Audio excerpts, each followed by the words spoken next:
Welcome back to the deep dive. It is February 2026, and honestly, if you just look at the financial landscape right now, it is exhausting. It really is. Just scrolling through my feed this morning, I saw, I think, three new ads for these predictive AI wealth I don't managers. know if I've seen those. They claim they can day trade my retirement better than a human.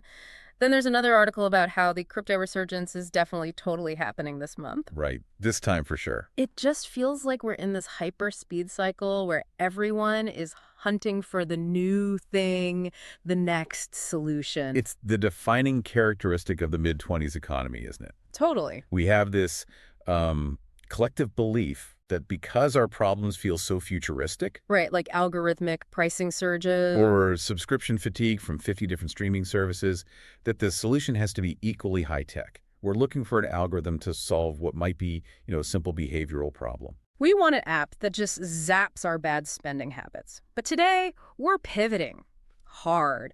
We're looking at a stack of sources that argues the single most effective strategy for the 2026 climate isn't some new tech.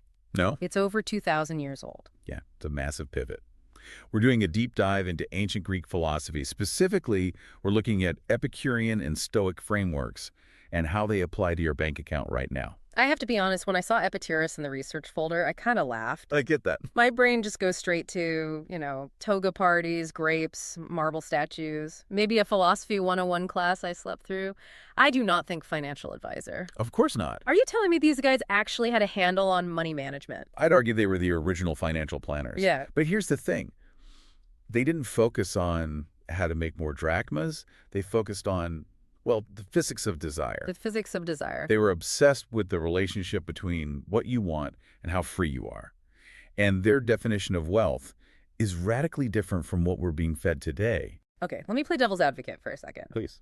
It's easy to be philosophical about money when you're, an ancient Greek guy hanging out in a garden. Mm-hmm. Our listeners are dealing with 2026 inflation, housing markets that make no sense, A gig economy. a gig economy that feels so unstable. Is this philosophy actually practical, or is it just a nice way to feel better about being broke? And that is the crucial question. Is this a coping mechanism or is it a strategy? The research suggests it's a strategy, and an aggressive one. Okay. The mission of this deep dive is to uncover what we're calling the Greek rule of enough. It's not about living in a barrel. It's a framework to avoid lifestyle inflation, which is the #1 wealth killer right now, and to achieve actual mathematical independence. The Greek rule of enough. I like the branding on that. But let's dig into that skepticism. Why does a guy from 300 BC matter to someone trying to navigate the economy in 2026? Because the core anxiety hasn't changed. The Greeks believed that wealth isn't defined by the size of your income. It's defined by the size of your needs. The equation they proposed is, it's control desire, control spending. See, that sounds great on a bumper sticker. Control desire. But in reality, that is so incredibly hard. We're wired to want more. And in 2026, we have targeted ads that know what we want before we even do. Exactly. And that's why this is more relevant now than ever. Think about the concept of the hedonic treadmill. Yeah. You get a raise, a bonus. What happens?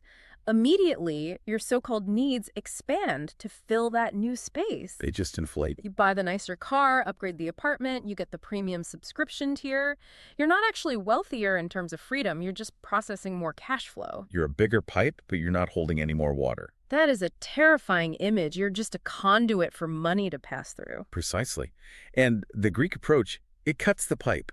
Mm-hmm. It suggests that if you can decouple your happiness from your spending, you become, invincible. How so? If you don't need the status symbols, you don't need the high-stress job that keeps you up at night just to pay for them. So it's a leverage play. You lower your burn rate to increase your leverage over your own life. Yes.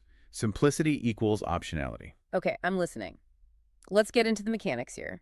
The sources break this down into three main principles. What's number one? Principle #1 is desire less. Now, before you roll your eyes, we need to define what that actually means. Right. Because Epicurus was very specific. He didn't say, don't enjoy life. He made a distinction between natural and necessary desires, like food, shelter, friendship, and vain desires. Vain desires. Give me a 2026 example of a vain desire. A vain desire is something that has no natural limit. Status is the perfect example. We call it the upgrade trap. The upgrade trap. You buy the new holographic phone not because your old one is broken, but because you need to signal that you're current. You buy the bigger house not for the square footage, but because it signals success. The problem with that is that it's a bottomless pit. You can never fill it. You can't. There's always a better phone. There's always a bigger house. If your goal is better than the neighbors and the neighbors keep upgrading, you're on a treadmill that never, ever stops. And the Greeks warned this leads to, what was the word? Karash. Disturbance. The opposite of peace.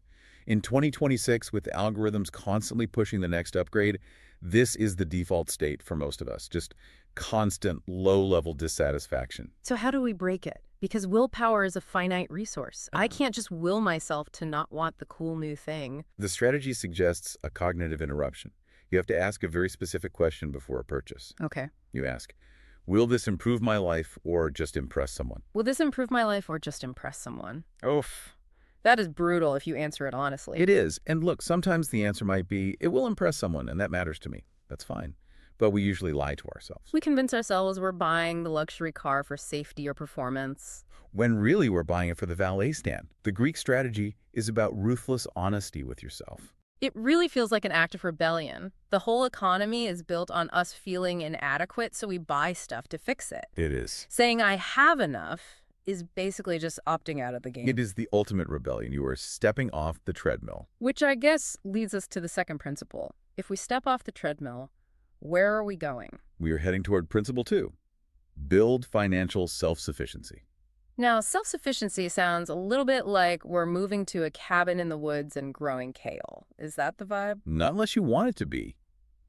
In the Greek context, especially in Stoicism, dependence was the enemy. Dependence on what? On anything, really. If your well-being depends entirely on the good mood of your boss, or the bank not calling a loan, or the stock market only going up, you're a slave to fortune. You aren't free.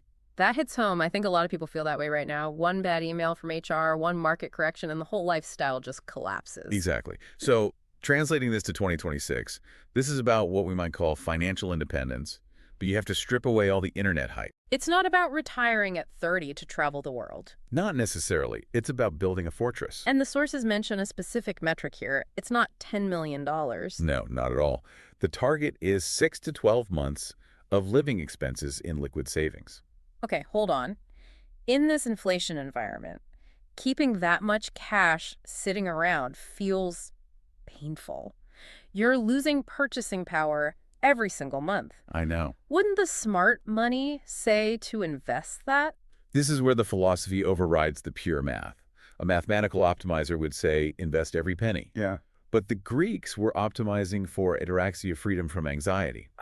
Cash in the bank isn't an investment in return on capital. It's an investment in return on sanity. That's a great distinction. You're not paying for yield, you're paying for sleep. Exactly. Just imagine how different you would feel walking into work tomorrow if you knew you had a full year of expenses just sitting there. Yeah. Does a rude comment from a client bother you as much? Do you stress about the rumors of layoffs? No. You have armor. That's the point. You move from the savings jar mentality, which feels kind of small, to the war chest mentality. You're buying autonomy. And when you aren't desperate, you tend to make better career decisions. Which often leads to making more money anyway. It's the paradox of needing it. When you don't need the job, you perform better because you aren't operating out of fear. Right, precisely. Okay, so we've cut the vain desires. We're building this war chest of self-sufficiency. What's the third principle? Principle 3 is invest in peace, not status. Invest in peace. It sounds lovely, but what does that actually look like on a credit card statement? It's about redirecting your capital. Most people invest in what you could call loud money, things you can see. Clothes, cars, renovation. Exactly. The Greeks suggest investing in quiet money. Okay, give me some examples of quiet money. Quiet money buys you time. It buys you mental space. Maybe instead of the big kitchen renovation, you use that money to negotiate a 4-day work week for a year. Or maybe you buy a smaller home than you can technically afford, so your mortgage is tiny, and you have the mental bandwidth to read or think or just sit. That is such a hard sell in our culture. Hey, come over and see my small house and my lack of a car note.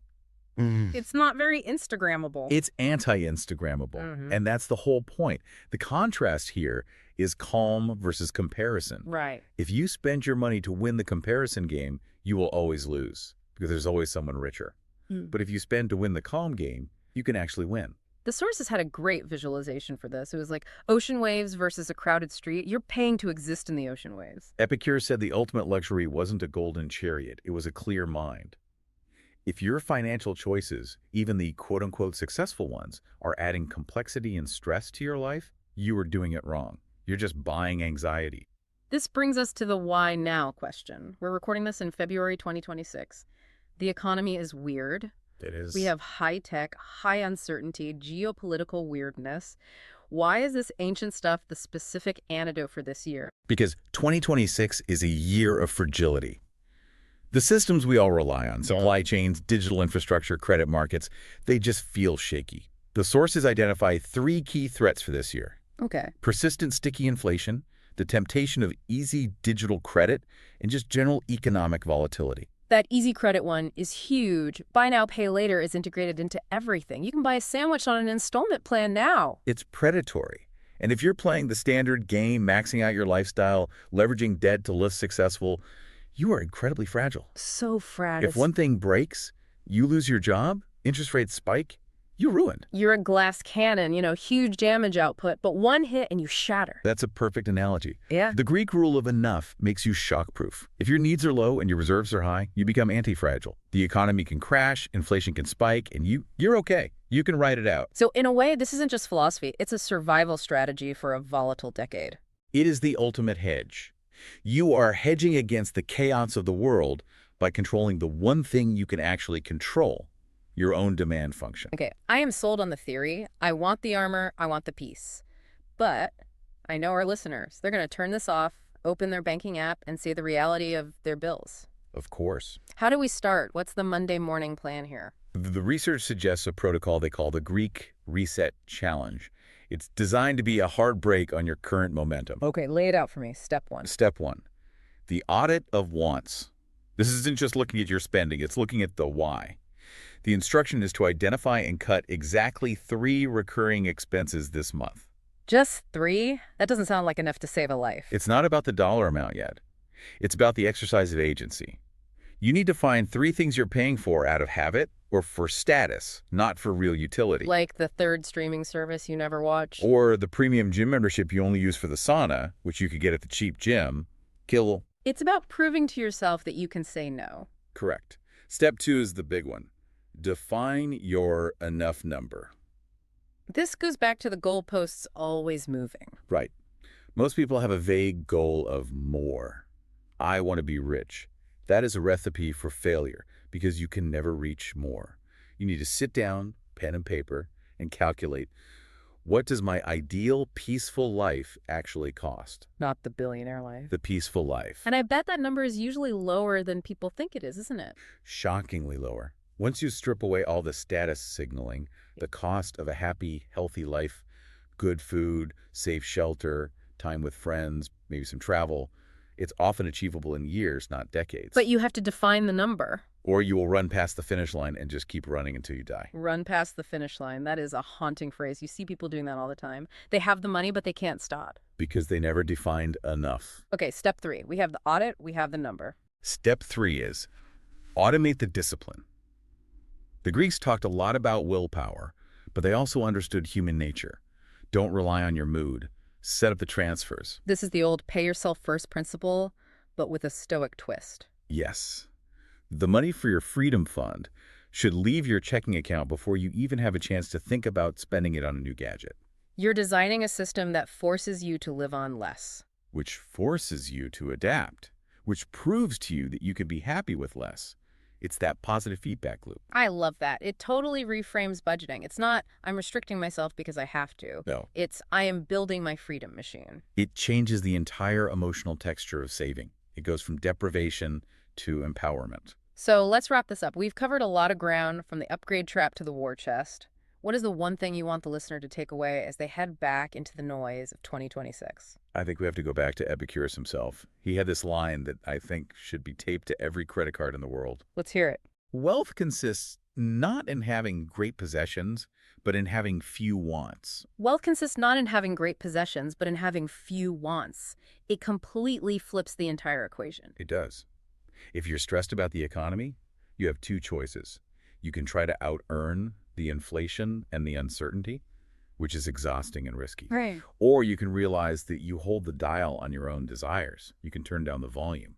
And in a world that is just screaming at us to want more, turning down the volume is the ultimate power move. It's the smartest trade you can possibly make. Well, there you have it. The Greek rule of enough. Maybe the Greeks didn't have crypto wallets or AI advisors, but they figured out the human operating system pretty well. I'd say so. If you enjoyed this deep dive, maybe take a second to think about your own enough number today. It might scare you how close you actually are to freedom. Build the shield. Build the shield. Thanks for listening to the deep dive. We'll see you next time.